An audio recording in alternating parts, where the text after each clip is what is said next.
Iddoon tuni immoo iddoo seena qabeettii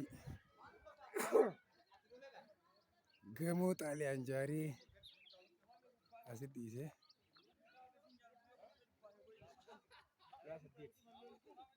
Akkasitti kunis magaalaa Waachuu osoo karaa Galamsoo deemnu xiqqoo irraa naanna'ee iddoo seenaati jennee ilaalle. Gamoon tun gamoo amata 500ti. Ammallee gamoo biraatii jira as keessa.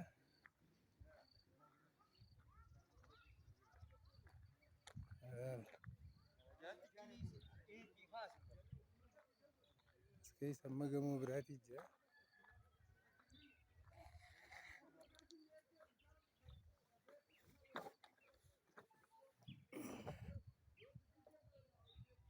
Ni mul'atti ilaali pappaayyee baala.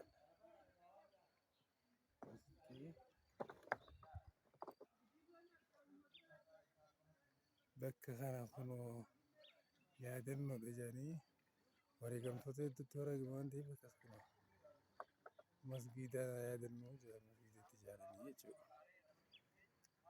Magaalaa Waachuu.